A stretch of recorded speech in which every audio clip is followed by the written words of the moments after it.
सब लोगों को पता ही है। एंड यहाँ पे अगेन वो पुरानी वाली बात सामने यहाँ पे आ गई, कौन सी? Weekly expiry. यस दोस्तों, वीकली एक्सपायरी की अगर हम लोग यहाँ पे बात करें तो शायद से वीकली एक्सपायरी बंद हो सकती है। अब मैं नहीं कह रहा हूं, सेबी के चीफ को ये सवाल पूछा गया, सर क्या वीकली एक्सपायरी का क्या होगा, तो उन्होंने खुद बताया कि वीकली एक्सपायरी शायद से यहाँ पे क्या हो सकती है, बंद हो सकती है। इसका टेनियर बड़ा हो सकता है, जो कॉन्ट्रैक्ट्स होते हैं, डेरिवेटिव कॉन्ट्रैक्ट्स देखने को मिल जाते हैं, उनका टेनियर बड़ा यहाँ पे हो सकता है। ठीक है, मतलब आप ऐसा समझ कर चल सकते हो उनके कहने का अर्थ कि वीकली एक्सपायरी शायद से बंद यहाँ पे हो जाएगी। एंड इसीलिए आप यहाँ पे देख सकते हैं, देखिए सेबी यहाँ पे क्या बताने की कोशिश कर रहे हैं कि वीकली एफएनओ एक्सपायरी को रिप्लेस किया जाएगा विथ लॉन्गर टेनियर। अब ये लॉन्गर टेनियर मतलब एग्जैक्टली क्या होगा वो किसी को पता नहीं है। ठीक है, पहले बोला गया था कि फोर्थ नाइट एक्सपायरी होगी। अब आप बोलेगे फोर्थ नाइट एक्सपायरी मतलब जैसे कि हर हफ्ते, हर वीकली मतलब यहाँ पे एक्सपायरी होती है, तो 2 हफ्तों में एक एक्सपायरी। ठीक है, इस प्रकार की बातें बोली गई थी। ठीक है, इस प्रकार की चीजें यहाँ पे सामने आई थी। कुछ कुछ जगह पे तो ये तक सजेशन यहाँ पे सामने आया था, प्रपोजल सामने यहाँ पे आया था कि इनको भी मंथली बेसिस पे ही एक्सपायरी कॉन्ट्रैक्ट्स में यहाँ पे डाला जाए, मतलब सभी को।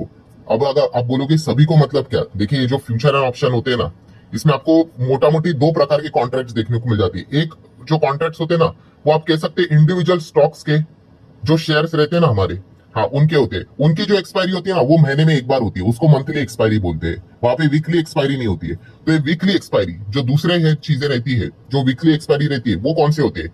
ये निफ्टी, बैंक निफ्टी, ठीक है, उनकी अगर हम लोग बात करें, वहां पे हमें वीकली एक्सपायरी देखने को मिल जाती है। एंड इसी चीज को अब बोला जा रहा है यहाँ पे क्या किया जाए, इनको भी मंथली एक्सपायरी की तरह ही यहाँ पे कॉन्ट्रैक्ट्स में यहाँ पे डाला जाए, जैसे कि इंडिविजुअल स्क्रिप्ट का होता है, स्टॉक का होता है। ऐसी बातें चल रही है, आप देख सकते हैं। मैं अपने कोई मन से बात नहीं कह रहा हूँ भाई। Exchanges propose to SEBI for moving FnO contracts on a monthly basis.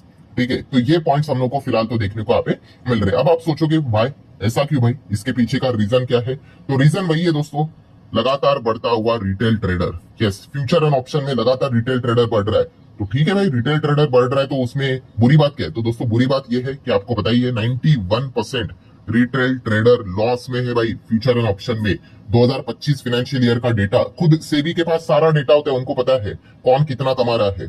ठीक है, और जो बाकी के अगर आप कह रहे हो 9% भी जो कमा रहे हैं, उसमें भी इंस्टीट्यूशनल इन्वेस्टर ही कमा रहे हैं। एंड अगर कोई इंडिविजुअल कमा रहा है तो सेबी ने खुद बताया कि वो 50,000 से लेके 1 लाख के बीच कमाता है एवरेज।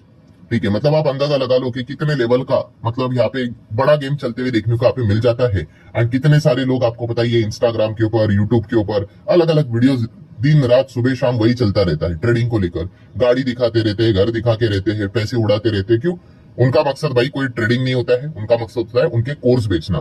ठीक है, सपने दिखाए जाते हैं कि भाई 25 साल में ही करोड़पति बन जाओ, 30 साल में ही करोड़पति बन जाओ, 1 साल में करोड़पति बन जाओ, ट्रेडिंग करो, एकदम बड़े बड़े गाने लगाए जाते हैं। ठीक है, बट सच्चाई क्या है सेबी को भी पता है। ठीक है, जो ट्रेडिंग करता है उस इंसान को भी सच्चाई पता है। ठीक है, पैसा कमाना बड़ी बात नहीं भाई, आप लगातार पैसा कमा पा रहे हो कि नहीं वो इंपॉर्टेंट चीज है। एक बार 5,000 कमाया, देन 10,000 कमाया, साल के अंत में कितना कमाया? तो 1.5 लाख के लॉस में बैठा हुआ है, तो क्या फायदा? ठीक है, तो इसीलिए सेबी यहाँ पे क्या कर रहा है, उनको पता है कि बहुत सारे लोग लॉस में, और फाइनेंशियल ईयर 25 में बात करें, रिटेल ट्रेडर्स का लॉस 1 लाख करोड़ के पार चला गया। 1 लाख करोड़, ये देख सकते हो, डेरिवेटिव बेट्स की बात की है। तो आप अंदाजा लगा सकते हो कि यहाँ पे, और ये कैसा होता है ना दोस्तों, एक नशा होता है। आप एक बार इसमें कूद गए, आप पीछे नहीं हट सकते भाई। आपका 10,000 गया, अब 10,000 को रिकवर करने के लिए आप कहोगे कि अब मैं ट्रेड करूंगा, तो वो 20,000 चला जाएगा। 20,000 को रिकवर करने के लिए कब 1 लाख चला जाएगा आपको पता नहीं चलेगा। 1 लाख को रिकवर करने के लिए और ट्रेडिंग करेंगे, 5 लाख चला जाएगा, और ये चेंज चलती ही जाती है। और जब तक वो पूरा बर्बाद नहीं होता है, तब तक उसके होश ठिकाने नहीं आते। ऐसे कितने आपको एग्जांपल मिलेंगे। ठीक है, इसलिए काफी लोग कमेंट सेक्शन में बोलते भी है कि सर थोड़ा नॉलेजेबल पर्पस के लिए वीडियोस बना दीजिए ना एफएनओ के। मैं नहीं बनाऊंगा भाई, एक बार आप उसमें इंटर चले गए भाई, फिर मतलब वापस आना काफी मुश्किल हो जाता है। ठीक है, आप देख सकते हैं कि सेबी की रिपोर्ट से 41% लॉसेस फाइनेंशियल ईयर 25 में रिटेल ट्रेडर के बढ़ गए, लॉसेस बढ़ गए। पिछले फाइनेंशियल ईयर 24 में रिटेल ट्रेडर के लॉस थे लगभग 70 से 80 हजार करोड़, जो 1 लाख करोड़ के पार चले गए। आप अंदाजा लगा लीजिए। ठीक है, और रिवेंज ट्रेडिंग यहाँ पे रोज डेली कितने लोग करते हैं, और एक पैटर्न भी देखा गया। ठीक है, किसमें? रिटेल ट्रेडर्स में। पैटर्न मतलब कि खास करके जो short term future option contracts होते हैं ना, वहां पे जबरदस्त तरीके से वॉल्यूम बढ़ते हैं। शॉर्ट टर्म मतलब वही वीकली अगर हम लोग बात कर ले, ठीक है, जितना आप टेनियर छोटा छोटा करोगे ना, वहां पे लोग ज्यादा से ज्यादा ट्रेडिंग करते हुए देखने को आप मिल जाते हैं। एंड इसीलिए सेबी ने अब हिंट दे दी है, यहाँ पे सेबी चीफ ने हिंट दे दी है कि भाई वो अभी क्या करने वाले, टेनर को एक्सटेंड करने वाले हैं। मतलब हर हफ्ते एक्सपायरी नहीं, 2 हफ्ते में शायद से एक बार एक्सपायरी, या फिर मंथली करेंगे तो और भी बढ़िया। तो फिर ऑटोमेटिकली टेनियर बड़ा हो गया ना, तो लोग चले जाएंगे। उनको चाहिए क्विक मनी भाई, ठीक है, आज पैसा लगाकर आज ही एकदम पैसा यहाँ पे चाहिए। इसीलिए तो लोग ट्रेडिंग करते हैं। ट्रेडिंग करने का रीजन ही यही होता है। इन्वेस्टमेंट करोगे आपको मैं कहूंगा कि भाई 5 साल के बाद 10 साल के बाद, ये सुनकर ही आधे लोग पक जाते हैं। उनको बोलेंगे भाई आज के आज ही मिल जाएगा, तो इस चक्कर में भाई वो पैसा लगाते और क्या हालत होता है आपको यहाँ पे पता ही है। भाई आज के आज मिलता तो सभी लोग यही कर लेते, ठीक है, इतना सिंपल नहीं होता है। एंड इसीलिए दोस्तों सेबी के जो होल टाइम मेंबर है, इन्होंने भी ये बात इसके पहले बोली थी। इसके ऊपर मैंने वीडियो बनाकर आपको बताया था कि इस प्रकार की चीज होने वाली है। क्या बोली थी उन्होंने कि एफएनओ को अगर इंप्रूव करना है, क्वालिटी इंप्रूव करनी है, तो भाई उसका टेनियर को एक्सटेंड करना ही पड़ेगा। वरना यहाँ पे क्या होता है, लिटरली सट्टेबाजी चलती रहती है, गैम्बलिंग चलती रहती है। इस प्रकार की चीजों के चलते लोगों का पैसा यहाँ पे उड़ रहा है। ये देखिए आप देख सकते हैं, खास करके एक्सपायरी के ही दिन, ठीक है, ट्रेडिंग वॉल्यूम इतना ज्यादा बढ़ जाता है यहाँ पे कि लिटरली नॉइज हो जाता है, नॉइज, शोर शराबा यहाँ पे हो जाता है।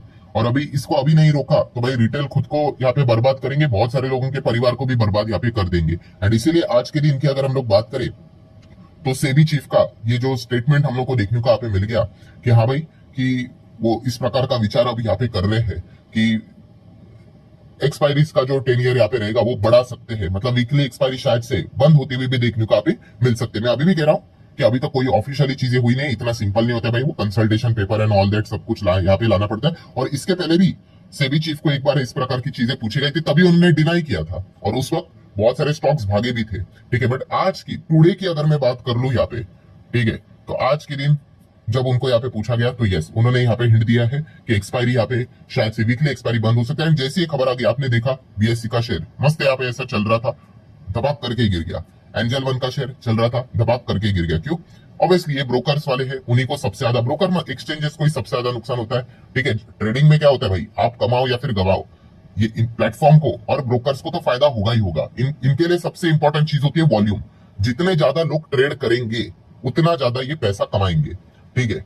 आप 1000 करोड़ जीतो या फिर आप पूरा 1000 करोड़ खो, इनको यहाँ पे कोई ऐसा फर्क यहाँ पे नहीं पड़ता। इनको सिर्फ फर्क पड़ता है वॉल्यूम से, कितने लोग आ रहे हैं और कितने लोग नहीं आ रहे हैं, इससे फर्क पड़ता है। एंड अगर ये चीज अगर इंप्लीमेंट हो गई जो अभी यहाँ पे बोली जा रही है, तो इस चीज के चलते इनको फर्क यहाँ पे जरूर पड़ेगा। एंड इसीलिए आज के दिन आप देख सकते हैं जो एक कंपनी है 7.5-8% तक हम लोग को क्रैश होते हुए देखने को यहाँ पे मिल चुकी है। मतलब समरी क्या है दोस्तों, समरी यही है कि शायद से इस प्रकार का नियम अब यहाँ पे आ सकता है कि वीकली एक्सपायरी हट जाए।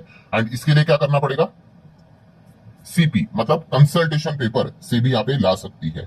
तो ये पॉइंट हम लोग को देखने को मिल रहा है। एंड अगर आप इस चैनल को रेगुलरली फॉलो करते हो, जैसे मैंने आप लोगों को इसके पहले भी कहा कि अगर आपको बिजनेस की अंडरस्टैंडिंग है, तो जैसे मैंने इसके पहले भी आपको बताया है कि ट्रेडिंग से रिलेटेड जो कंपनियां हैं उनके लिए जो आने वाला जो रास्ता है वो अब इतना स्मूथ रहने वाला है नहीं जैसे कि पहले हुआ करता था। अब बहुत सारे रिस्ट्रिक्शन है, पहले इतने रिटेल पार्टिसिपेंट थे भी नहीं, अब रिटेल पार्टिसिपेंट इतने बढ़ चुके हैं, आप सभी लोगों को पता ही है, और वो लगातार पैसा खोते ही जा रहे हैं। तो यहाँ पे अब रिस्ट्रिक्शंस आएंगे। सो पहले जैसा कमाई इन कंपनीज का होगा नहीं जो ट्रेडिंग से रिलेटेड बिजनेस करते हैं। बिजनेस चलेगा उनका भाई, कोई बिजनेस जीरो नहीं हो रहा है, बट यस पहले अगर मान लो 100 रुपया कमाते थे, ठीक है, अब 100 रुपए का लेवल टच करने के लिए काफी उनको मुश्किल होने वाली है, ठीक है। अब वो शायद से 50 कमा ले, 60 कमा ले, 70 कमा ले, वहां तक जाना उनके लिए काफी मुश्किल यहाँ पे हो सकता है। देन अगर एक इंपॉर्टेंट पॉइंट की अगर मैं बात कर लूं जिसको आपने नोट करना है, क्या सर एफएनओ बैन होने वाला है? तो नहीं भाई, ये मैंने इसके पहले भी काफी बार कहा है, एफएनओ बैन यहाँ पे नहीं होने वाला है। और one of the most important point, FnO कभी बैन हो ही नहीं सकता। व्हाई? बिकॉज एफएनओ का जो पर्पस रहता है वो हेजिंग के लिए रहता है, ठीक है। बड़े बड़े म्यूचुअल फंड्स हमें देखने को मिल जाते हैं, इंस्टीट्यूशन देखने को मिल जाते हैं, वो हेजिंग के लिए इसका इस्तेमाल यहाँ पे करते हैं, ठीक है। ये उसका एक्चुअल पर्पस है। बट लोग यहाँ पे क्या करते हैं, उनके पास एक्चुअल में कोई स्क्रिप्ट तो होती है नहीं, स्टॉक तो यहाँ पे होता है नहीं, पोजीशन होती नहीं है, वो नेकेड पोजीशन ओपन यहाँ पे कर लेते हैं ताकि बड़ा मूवमेंट मिल जाए तो बड़ा पैसा कमा लेंगे, और इसी चीज के चलते उनकी हालत खराब यहाँ पे हो जाती है। सो अगेन कह रहा हूं, यहाँ पे अगर आप ये सोच रहे हो क्या फ्यूचर एंड ऑप्शन यहाँ पे बैन होने वाले, बंद होने वाले, ऐसा कभी भी जिंदगी में नहीं होगा, ठीक है, कभी भी नहीं, ठीक है। सो ये चीजें फिलहाल तो आज के दिन हम लोग को देखने को मिल गई, जिस चीज के चलते आप कह सकते हैं खास करके बीएससी, एंजल वन, ब्रोकिंग वाली कंपनीज काफी परेशान हम लोग को होते हुए देखने को आप मिल गए, उनकी हालत खराब हुई है। वो रिक्वेस्ट कर रहे हैं किसको, सेबी को, कि आप वीकली एक्सपायरी को बंद ना करें, आप एंट्री बैरियर डालें, या फिर आप कह सकते हैं कि मतलब बोलते हैं ना एलिजिबिलिटी क्राइटेरिया लेकर आ जाए कि हर कोई एफएनओ यहाँ पे नहीं कर पाएगा, कुछ तो माध्यम लेके आ जाए, ठीक है। बट ये वीकली एक्सपायरी बंद करने का जो आइडिया है वो स्क्रैप किया जाए, इस प्रकार की रिक्वेस्ट उन्होंने यहाँ पे की है। लेट्स सी अब सेबी मानता है नहीं मानता है, क्योंकि जैसे आपको पता है कंसल्टेशन पेपर लाया जाएगा तो हर कोई अपने अपने विचार दे सकता है, फाइनल डिसीजन तो सेबी ही लेगा, ठीक है। सो आशा करता हूं दोस्तों आपको पूरा